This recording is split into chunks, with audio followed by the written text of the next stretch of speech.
বিশ্বনবী যখন মক্কা থেকে মদিনায় হিজরত করে গেলেন, সাহাবায়ে কেরাম মদিনার আনসার সাহাবী পুরুষ মহিলা সকলেই মদিনার বাহিরে মদিনার এক প্রান্তে এসে বিশ্বনবীকে আহলান সাহলান জানানোর জন্য হাজার হাজার মানুষ জড়ো হয়েছে। বলেন সুবহানাল্লাহ। ছোট্ট ছোট্ট বাচ্চারা নাচানাচি করছে। তারা তলা আল বাদরু আলাইনা পরে এই গজলটা তারা গাচ্ছে বিশ্বনবীরকে স্বাগত জানানোর জন্য। সাইয়েদনা আনাস রাদিয়াল্লাহু তাআলা আনহু ছোট্ট বালক, ওনার আম্মা ওনার বাচ্চাকে নিয়ে দাঁড়িয়ে আছে। সকল মানুষ বিশ্বনবীর সাথে মুসাফা করছে, বিশ্বনবীকে হাদিয়া দিচ্ছে, আহলান সাহলা। একজন মানুষ যদি আমাদের এলাকাতে আসে, বড় একটা অনুষ্ঠান করি, কোনো এমপি মন্ত্রী আসলে সবাই কি তার সাথে সাক্ষাৎ করতে পারে? বলেন পারে না। কিন্তু বিশ্বনবী মুহাম্মদ সাল্লাল্লাহু আলাইহি ওয়াসাল্লামের সাথে সবাই সাক্ষাৎ করতে পারতেন। বলেন সুবহানাল্লাহ। সাহাবী হযরত আনাস রাদিয়াল্লাহু তাআলা আনহুর আম্মা দীর্ঘ সময় অনেক দূরে দাঁড়িয়ে থাকলেন নিজের কলিজার টুকরো সন্তানকে নিয়ে। অনেকক্ষণ পরে যখন দেখলেন সবার মুসাফা শেষ, ঠেইলা ধাক্কায় এবার বিশ্বনবীর কাছে গেলেন, যে বললেন, ইয়া রাসূলুল্লাহ, আপনার সাথে আমার কিছু কথা আছে। করেন সুবহানাল্লাহ। উনি বললেন, ইয়া রাসূলুল্লাহ, বহু মানুষ আপনাকে আমি দেখলাম, আপনার সাথে মুসাফা করেছে, সালাম বিনিময় করেছে, হাদিয়া তোহফা দিয়েছে, আমি আপনাকে কি দিব? আমার এই কলিজার টুকরো ধন ছাড়া আমার আর কিছু নাই। সুবহানাল্লাহ। আমার বাড়িতে আপনাকে হাদিয়া দেওয়ার মতো ওই রকম মূল্যবান কিছু নেই, শুধু আছে আমার এই কলিজার টুকরো সন্তান আনাস ছাড়া আর কিচ্ছু নাই। করেন সুবহানাল্লাহ। ইয়া রাসূলুল্লাহ, আমি আমার এই কলিজার টুকরো সন্তান আনাসকে আপনার জন্য হাদিয়া দিয়ে দিলাম। করেন সুবহানাল্লাহ। আপনার যত কাজ আছে সব টুকিটাকি ছোট ছোট কাজ আমার সন্তান আপনাকে করে দেবে। সাইয়েদনা আনাস রাদিয়াল্লাহু তাআলা 10 বছর খেদমত করছেন। কত বছর? কত বলেন? 10 বছর বিশ্বনবীর গোলাম ছিলেন। 10 বছর পরে ওনাকে কেউ জিজ্ঞাসা করলো যে আপনি বিশ্বনবীকে কেমন পেলেন, আপনার মনিব কেমন? আমাদের সমাজে এই ধনাঢ্য ব্যক্তি যারা আছে খুব মনোযোগ দিয়ে শুনবো। অনেক বড় লোক হাই সোসাইটির লোকেরা, তাদের যে গোলামবাদীগুলো আছে, বাসার কাজের মেয়ে, গাড়ির ড্রাইভার, এদের কাছে যদি জিজ্ঞাসা করেন যে আপনার মালিকের চরিত্র কেমন, অরিজিনাল চরিত্র বের হয়ে আসে, ঠিক না? কথা বলেন। বাহির থেকে তো সবাই জানে আমার নেতার চরিত্র, কথা বলেন না কেন? আমার নেতার চরিত্র যেই ফুলের ঘ্রাণ নাই, কাগজের ফুল। বিশ্বনবী মুহাম্মদ সাল্লাল্লাহু আলাইহি ওয়াসাল্লামের চরিত্র কেমন? ওনার 10 বছরের খাদেমকে জিজ্ঞাসা করা হলে উনি বললেন, আমার মালিক আমার সাথে কেমন আচরণ করেছে, এই 10 বছরের ভিতরে একবারও আমাকে ধমক দেয় নাই। সুবহানাল্লাহ বলেন। ওয়ালা সাব্বানি, একবারও আমাকে গালিগালাজ করে নাই। ওয়ালা আবাসা ওয়াজহি, আমাকে ধমক দিবেন দূরের কথা, গালিগালাজ করবেন দূরের কথা, একবারও আমার সাথে ভ্রু কুঁচকে কথা বলেন নাই। সুবহানাল্লাহ। সুবহানাল্লাহ। আমরা কথা না বলি, আমরা দেখতে পাই অনেক সময় একজনের যদি রাগারাগি হয়, আপনার আমার সাথে ঝগড়া হয়, তখন কি করি আমরা? ভ্রু কুঁচকে কথা বলি না, একটু রাগ দেখাই, আমাদের কপালে ভাঁজ পড়ে যায়, পরে কি পড়ে না? কিন্তু বিশ্বনবী 10 বছরের গোলাম সাইয়েদনা আনাস, উনি বললেন 10 বছরে একবারও আমার সাথে ভ্রু কুঁচকে উনি কথা বলেন নাই। পড়েন সুবহানাল্লাহ। কেমন গোলাম ছিল আর কেমন মনিব ছিল। এই জন্য দাসী গোলামবাদীদের সাথে সুন্দর আচরণ করার প্রয়োজন আছে না নাই? আছে, আছে। অনেকে শোনে না, বোঝেও না মনে হয়। খুব মনোযোগ দিয়ে শুনতে হবে। সবার এইদিকে মনোযোগ দেই, একটা তাকবীর দেই, লিল্লাহি তাকবীর। মনোযোগ দিয়ে শুনবেন তো। কেউ কথা বলবেন না। যিনি কথা বলেন এখানে ওনার সাথে আপনাদের কানেকশন থাকতে হবে, খুব মনোযোগ দিয়ে শুনতে হবে। আপনারা যদি কথা বলেন, এদিক সেদিক উঠা বসা করেন, তাহলে কথার ভিতরে বয়ানে ডিস্টার্ব হয় কি হয় না? আমার যে বয়ানগুলো এগুলো একটা আমি প্রস্তুত করে নিয়ে এসেছি, একটার পরে একটা শ্রোতাদের সামনে আমি কি করব, পেশ করব। এখন আপনারা যদি মাঝখানে ডিস্টার্ব করেন, কথা বলেন, নড়াচড়া করেন, উঠা বসা করেন, তাহলে বয়ানে সমস্যা হবে, ঠিক কি না? মনোযোগ দিয়ে শুনবেন তো ইনশাল্লাহ। 20 মিনিট চুপচাপ বসে একদম খরগোশের মতো কানটা লাগিয়ে কে কে বয়ানগুলো শুনবেন আজকে তারা হাত তুলে দেখান আল্লাহকে। লিল্লাহি তাকবীর, আরো জোরে লিল্লাহি তাকবীর। আল্লাহ তাআলা আমাদের সকলের তাকবীরকে কবুল করুন, পড়েন আমিন। আজকে আলোচনা করব ইনশাআল্লাহ মুসলমানের হক। এক মুসলমানের উপর আরেক মুসলমানের হক আছে না নাই? আছে না নাই? কয়টা বলেন, কয়টা? এক মুসলমানের উপর আরেক মুসলমানের 6টি হক। কয়টা হক? বিখ্যাত হাদিসের গ্রন্থ মুসলিম শরীফ 2162 নম্বর হাদিস, মুসলিম শরীফের 2162 নম্বর হাদিস। সাইয়েদনা আবু হুরায়রা রাদিয়াল্লাহু তাআলা আনহু থেকে হাদিসটি বর্ণিত। এই এক হাদিসের ভিতরে এক মুসলমানের উপর আরেক মুসলমানের কি কি হক আছে এগুলো বিশ্বনবী তুলে ধরেছেন। করেন সুবহানাল্লাহ। শুনবেন তো? সবাই শুনবেন তো ইনশাআল্লাহ? বিশ্বনবী বললেন, হাক্কুল মুসলিমি আলাল মুসলিমি সিত্তুন। এক মুসলমানের উপর আরেক মুসলমানের কয়টা হক? 6টা।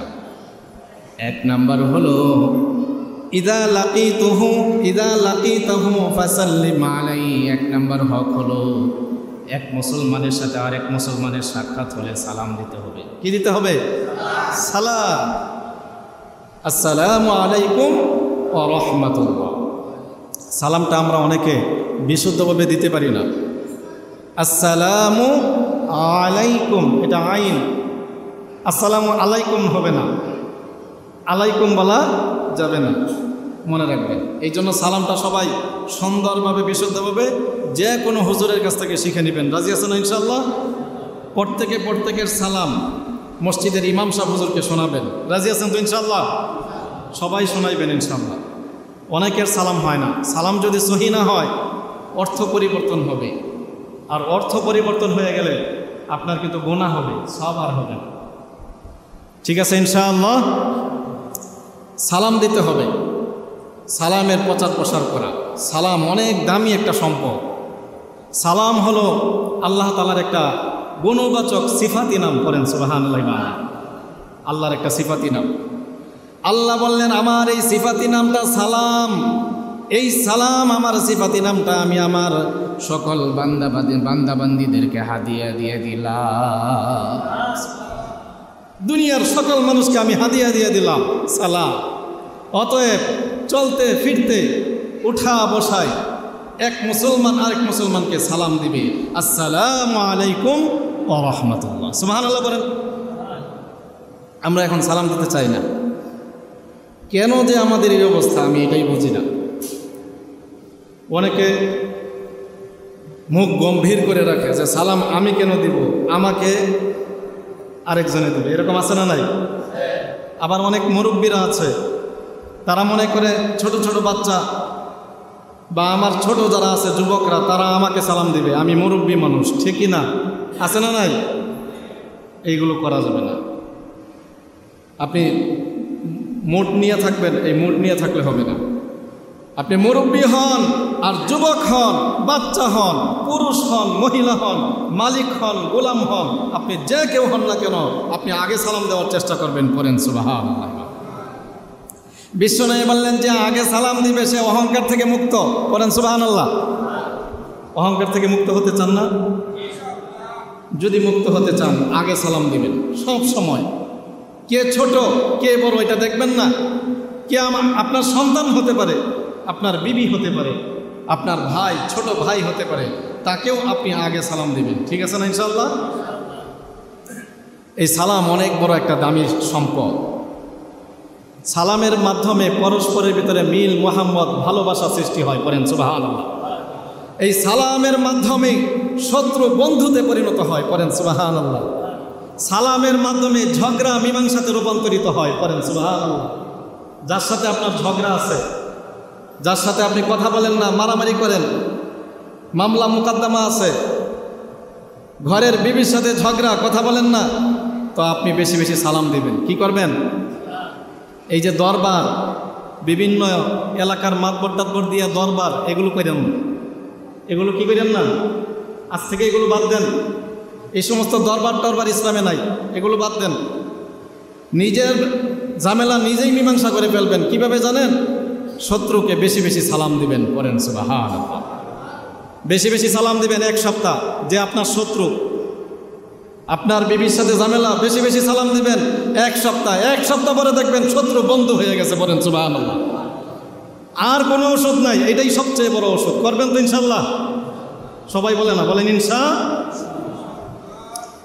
সালাম এত দামি সম্পদ, এরপরেও যে কাউকে আপনি সালাম দিতে পারবেন না। কয়েকজন মানুষ আছে তাকে আপনি সালাম দিতে পারবেন না। কাদেরকে সালাম দেওয়া জায়েজ নাই, জানার প্রয়োজন আছে না নাই? কথা বলেন। কয়েকজন ব্যক্তি আছে এদেরকে সালাম দেওয়া যাবে না। তারা কারা? এক নম্বর হলো বেদাতি ব্যক্তি। বেদাতি ব্যক্তিকে সালাম দেওয়া যাবে না।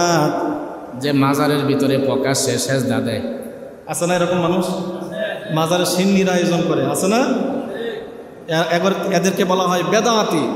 এই প্রকাশ্যে যারা বেদাত করে বেড়ায় এদেরকে সালাম দেওয়া হারাম। বিশ্বনবী বললেন, মান ওয়াক্কারা সাহিবা বিদআতিন ফাকাদ আ'আনা আলা হাদামিল ইসলাম। যে ব্যক্তি কোনো বেদাতিকে সম্মান প্রদর্শন করলো, সে ইসলামকে ধ্বংসের কাজে সহযোগিতা করলো, পরেন নাউজুবিল্লাহ। সালাম দেওয়া মানে কি? সম্মান দিলেন, তাই না? তো বেদাতি ব্যক্তিকে সম্মান দেওয়া যাবে? এক নাম্বার। দুই নাম্বার, ফাসেক ব্যক্তিকে সালাম দেওয়া যাবে না। ফাসেক কে জানেন? প্রকাশ্যে অশ্লীল সিনেমা দেখতেছে টিভিতে, চার দোকানে বসে বসে অশ্লীল সিনেমা দেখে আর বিড়ি সিগারেট খায়। প্রকাশ্যে যারা এই সমস্ত গুনাহের কাজ করে এদেরকে সালাম দেওয়া সাবধান। এবার আপনি কোন কাতারে পড়েন একবার চিন্তা করেন। ফাসেক বলা হয় যে প্রকাশ্যে কবিরা গুনাহ করে বেড়ায়, প্রকাশ্যে অশ্লীল সিনেমা দেখে, প্রকাশ্যে বিড়ি সিগারেট খায়, প্রকাশ্যে দাড়ি কাটে। দাড়ি কাটাও একটা ফাসেকের অন্তর্ভুক্ত। এই জন্য সাবধান, মনে রাখবেন আপনি আমি পড়ে যাব যেগুলো বলতেছি এগুলোর ভিতরে। তিন নাম্বার হলো কাফের, মুশরিক, মুরতাদ, নাস্তিক, এদেরকে সালাম দেওয়া যাবে না। এখন আসেন, কয়েকজন মুসলমান আছে, কয়েকটা অবস্থা আছে, ওই অবস্থায়ও সালাম দেওয়া যাবে না। সেগুলো কোন কোন অবস্থা? একজনে খাবার খাচ্ছে, সালাম দিতে পারবেন? একজনে ওযু করছে, পেশাবখানায় বসে আছে, পেশাব করছে, তাকে সালাম দেওয়া যাবে? একজনে জিকির করছে, কোরআন তেলাওয়াত করছে, তাকে সালাম দেওয়া যাবে? একজনে নামাজ পড়ছে, তাকে সালাম দেওয়া যাবে? সালাম দেওয়া যাবে না, মনে রাখবেন। আর সালামের আদব হলো ছোট বড়কে সালাম দেবে, অল্প সংখ্যক ব্যক্তি বেশি সংখ্যক ব্যক্তিকে সালাম দেবে, পায়ে হাঁটনেওয়ালা ব্যক্তিকে সালাম দেবে যিনি গাড়িতে করে যাচ্ছে। তবে যে কাউকে আগে সালাম দিতে পারে, ওইটা হলো আদব মানতে যে আপনি আপনার সুন্নতকে নষ্ট করে দিয়েন না, ঠিক আছে না ইনশাআল্লাহ। সালামের জন্য বিশ্বনবী মুহাম্মদ সাল্লাল্লাহু আলাইহি ওয়াসাল্লামের একটি হাদিস আছে। বিশ্বনবী বলেছেন 4টা কাজ করতে। কয়টা কাজ? 4টা কাজ যদি কোনো ব্যক্তি করে নিরাপদে জান্নাতে প্রবেশ করবে। সুবহানাল্লাহ বলেন। কয়টা কাজ? সুনানি ইবনে মাজার হাদিস 3151 নম্বর হাদিস। আবার এই হাদিসটা মুস্তাদরাকে হাকিমে আসছে। সুনানি ইবনে মাজার 3151 নম্বর হাদিস। বিখ্যাত সাহাবী আব্দুল্লাহ ইবনে সালাম রাদিয়াল্লাহু তাআলা আনহু থেকে বর্ণিত, উনি বললেন, বিশ্বনবী বললেন, 4টা কাজ যদি কোনো ব্যক্তি করে ওই ব্যক্তি নিরাপদে জান্নাতে প্রবেশ করবে। এক নম্বর হলো আফসুস সালাম, বেশি বেশি সালাম দিতে হবে। সুবহানাল্লাহ বলেন। 2 নাম্বার হলো ওয়াত'আমুত তাআম, অসহায় নিঃস্ব মানুষদেরকে খাবার খাওয়ানো।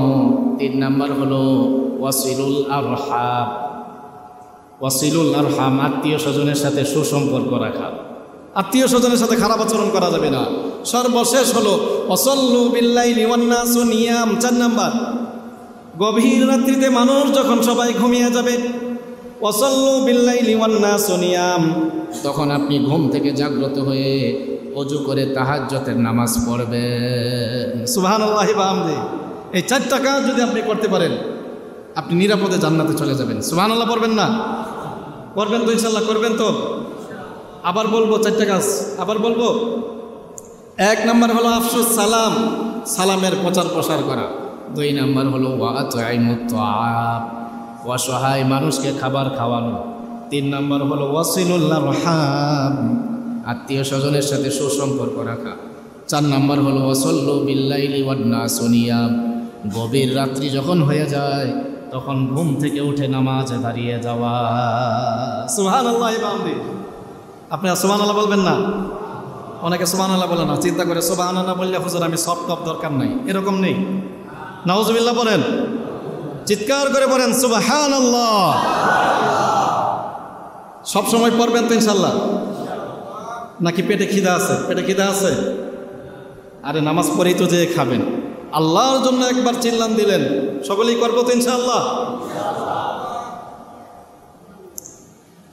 এই সালাম, আপনি অনেক দামি একটা ঘর বানিয়েছেন, একটা রাজপ্রাসাদ,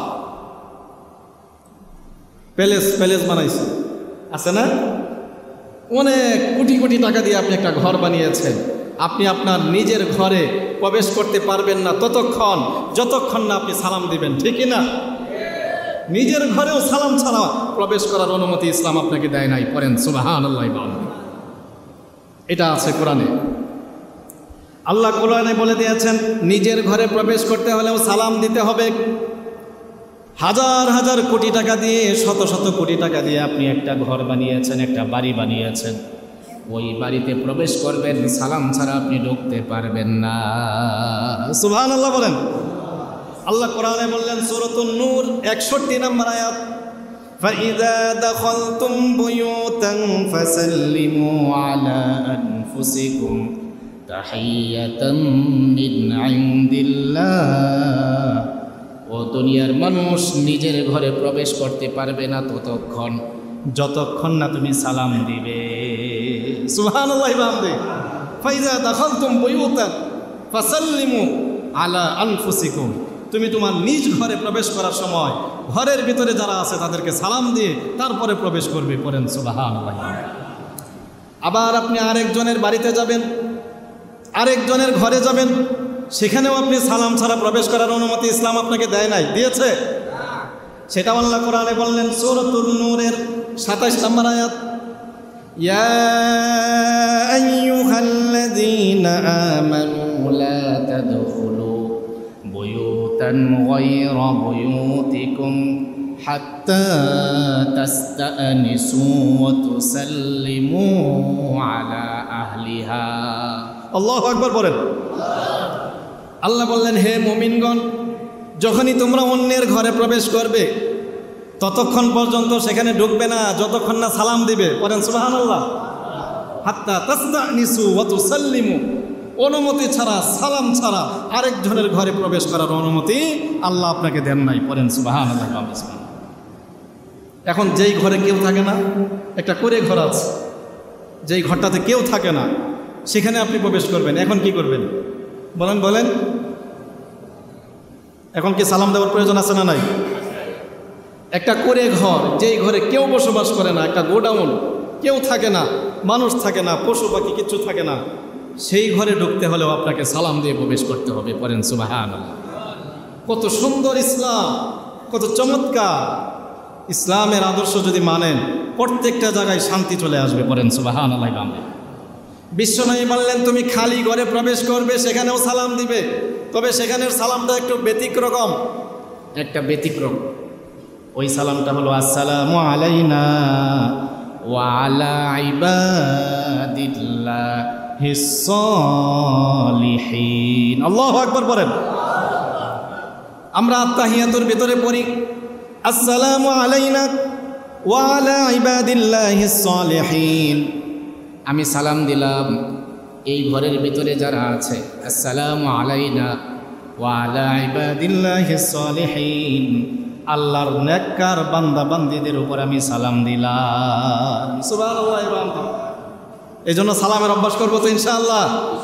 সবাই হাত তুলে দেখাই ইনশাআল্লাহ। আল্লাহ কবুল করুন, সকলেই পড়ি আমিন।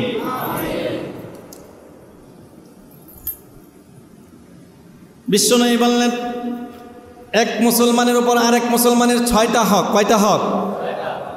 1 নম্বর হলো ইদা লাকিতাহু ফাসাল্লিম আলাইহি, যখন এক মুসলমানের সাথে আরেক মুসলমানের সাক্ষাৎ হবে ওই মুসলমান তাকে সালাম দিবে।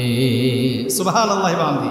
2 নম্বর হলো ওয়া ইদা দাআকা ফাআজিবহু, ওয়া ইদা দাআকা ফাআজিবহু, যখন কোনো মুসলমান আপনাকে দাওয়াত দিবে ওই দাওয়াত আপনি কবুল করার চেষ্টা করবেন। করবেন তো ইনশাআল্লাহ। হালাল দাওয়াত হলে, হালাল যেখানে কোনো কোনো সমস্যা থাকবে না সেই দাওয়াতটা আপনি কবুল করার চেষ্টা করবেন। আর যেই দাওয়াতের ভিতরে কোনো মুসলমান যদি আপনাকে নাচ গানে যাওয়ার জন্য, কোনো গানের কনসার্টে যাওয়ার জন্য দাওয়াত দেয়, যাওয়া যাবে? এটা করা যাবে, মনে রাখবেন। সিনেমা দেখার জন্য যদি দাওয়াত দেয় যাওয়া যাবে? এইগুলো কবুল করবেন না। হালাল দাওয়াত, যেই দাওয়াতটা কোরআন হাদিস অনুমোদন দেয় ওই দাওয়াতটাই আপনি কবুল করবেন। রাজি আছে তো ইনশাআল্লাহ? দাওয়াত নিয়ে কিছু কথা আমার, যেহেতু আলোচনা চলেই আসছে, আমি 1 মিনিটে আপনাদেরকে কিছু আমি দিক নির্দেশনা দিতে চাচ্ছি। সেটা হলো, আমরা অনেক সময় হুজুরদেরকে দাওয়াত দিই বাসায়, দেন কি দেন না? তো আপনাদের বাসার পরিবেশ ঠিক থাকে না, তো আপনারা দাওয়াত দেন, বাসায় যেয়ে দেখি মা বোনেরা বেপর্দায় দাঁড়িয়ে আছে, বসে আছে, হুজুরের সামনে দাঁড়ায় আছে। এটা করা যাবে? বলেন। দাওয়াত কবুল করা এটা একটা সুন্নত আমল। কি আমল? আর পর্দা করা?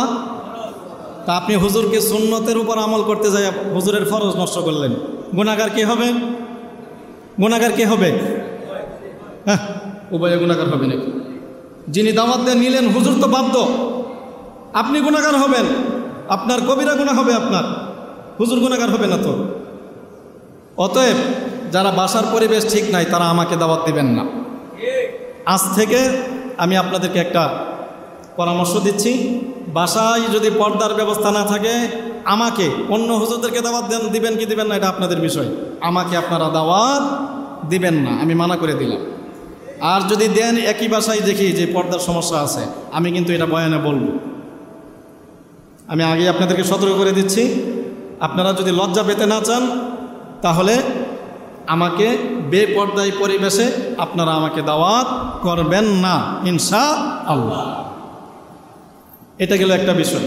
আরেকটা বিষয় হলো, দাওয়াত দিতে হলে হুজুরকে আপনি কমপক্ষে 1-2 দিন আগে জানানো দরকার। আপনি নগদে আসছেন, হুজুর চলেন আপনার বাসায় দাওয়াত, হুজুরের ইস্তেনদার হাজত হয়েছে, তো এখন কি করবে হুজুর বলেন? হুজুরের এই মুহূর্তে গাউসিয়া যাবে, তো এখন হুজুর কি করবে? কথা বলেন, কথা বলেন। এই জন্য 1 দিন 2 দিন আগে দাওয়াত দেওয়ার প্রয়োজন আছে না নাই? এটা গেল 2 নম্বর। 3 নম্বর হলো, যার বাসায় দাওয়াত, যিনি মেজবান, প্রকৃত মেজবান, উনি দাওয়াত দিবেন, আরেকজনের মাধ্যমে দাওয়াত দেওয়ার চেষ্টা করবেন না। এই কাজটা বেশি করেন আপনারা, এই কাজটা করবেনই না। এই কাজটা করলে কিন্তু আমি দাওয়াত নেব না, কারণ আরেকজনের মাধ্যমে দাওয়াত দিলে সেখানে ঝামেলা আছে। ঝামেলা আছে না নাই? এটা আপনারা জানান না, আমি জানি ঝামেলা আছে। এই জন্য সরাসরি যার বাড়িতে দাওয়াত উনি দাওয়াত দিবেন ইনশাআল্লাহ। এই জন্য বিশ্বনবী বললেন এক মুসলমানের উপর আরেক মুসলমানের 6টা হক। কয়টা? 1 নম্বর হলো ইদা লাকিতাহু ফাসাল্লিম আলাইহি, যখনই সাক্ষাৎ হবে সাথে সাথে সালাম দিবেন। সুবহানাল্লাহ বলেন। 2 নম্বর হলো ওয়া ইদা দাআকা ফাজিবহু, দাওয়াত দিলে দাওয়াত কবুল করা। সুবহানাল্লাহ বলেন। 3 নম্বর হলো ওয়া ইদা ইস্তানসাহাকা ফানসাহলা, কোনো মুসলমান যদি আপনাকে উপদেশ দেয় তাহলে অবশ্যই উপদেশ চায় আপনার কাছে, আপনি সৎ উপদেশ দেওয়ার চেষ্টা করবেন। উপদেশ চায় আপনার কাছে, পরামর্শ যাচ্ছে, ভাই আমি একটা বাড়ি করব, আমি এই করব সেই করব, আপনি একটু পরামর্শ দেন। সঠিক বুদ্ধি কিন্তু কেউ দিতে চায় না, ঠিক না? বরং বিপদে ফেলানোর পরামর্শ দেয়। এটা করবেন না কখনোই। এক মুসলমান আরেক মুসলমানের হিতাকাঙ্ক্ষী হওয়ার চেষ্টা করবেন, অন্ততপক্ষে উপকার করতে না পারলে তার ক্ষতি করবেন না। ঠিক আছে না ইনশাআল্লাহ? এই কাজটা করেন না। আরেক মুসলমানের বদনাম, এক মুসলমান আরেক মুসলমানের বদনাম, সমালোচনা, গীবত, পরনিন্দা এগুলো করতে পারে না। 4 নাম্বার হলো ওয়া ইযা আতাসা ফাহামিদাল্লাহ ফাশাম্মিতহু। 4 নাম্বার হলো ওয়া ইযা আতাসা ফাহামিদাল্লাহ, যখন হাঁচি দিবেন কোন দোয়া পড়বেন? হাঁচি দিলে কি করবেন? আলহামদুলিল্লাহ। আপনি যখন আলহামদুলিল্লাহ পড়বেন, আরেক মুসলমান যখন আপনার আলহামদুলিল্লাহ শুনবে, সে পড়বে ইয়ারহামুকাল্লাহ। পড়েন সুবহানাল্লাহ। ইসলাম কত সুন্দর। হাঁচি দিয়েছেন, হাঁচির সাথে বিজ্ঞান আজকে গবেষণা করে প্রমাণ করেছে, যারা হাঁচি দেয় হাঁচির সাথে শত শত রোগ বিরূপ জীবাণু এই নাকের দিয়ে মুখ দিয়ে বের হয়ে যায়। পড়েন সুবহানাল্লাহ। এই জন্য আলহামদুলিল্লাহ পড়ার প্রয়োজন আছে না নাই? আলহামদুলিল্লাহ কখন পড়তে হয়? কোনো ভালো সুসংবাদ শুনলে কি পড়তে হয়? তো রোগ ভালো হয়ে গেলে এটা কি রোগ ভালো হয়ে যাওয়া, এটা খারাপ সংবাদ না ভালো সংবাদ? তো ভালো সংবাদ শোনার সাথে সাথে আলহামদুলিল্লাহ পড়বেন। আপনার আলহামদুলিল্লাহ যিনি শুনবেন তিনি পড়বেন ইয়ারহামুকাল্লাহ। পড়েন সুবহানাল্লাহ। ইয়ারহামুকাল্লাহ মানে আল্লাহ আপনার উপরে রহমত বর্ষণ করুন। পড়েন সুবহানাল্লাহ। 5 নাম্বার, এক মুসলমানের উপর আরেক মুসলমানের 5 নাম্বার হক হলো ওয়া ইযা মারিযা ফাউদহু, যখন কোনো মুসলমান অসুস্থ হয়ে যাবে আরেক মুসলমান তাকে দেখতে যাবে। সুবহানাল্লাহ। সর্বশেষ ওয়া ইযা মাতা ফাত্তাবিউহু, একজন মুসলমান যদি মারা যায় তার জানাজায় শরীক হওয়ার চেষ্টা করা, পাশাপাশি কবরস্থান পর্যন্ত কবর দেওয়া, কাফন দাফন ইত্যাদি যাবতীয় করার চেষ্টা করা। ঠিক আছে না ইনশাআল্লাহ? আল্লাহ তাআলা যেই কথাগুলো বললাম শুনলাম আমাদের সকলকে আমল করার তৌফিক দান করুন। সকলেই পড়ে আমিন। ওয়া আখিরু দাওয়ানা আনিল হামদুলিল্লাহি রাব্বিল আলামিন। আমরা যারা 4 রাকাত সুন্নাত নামাজ পড়ে নেই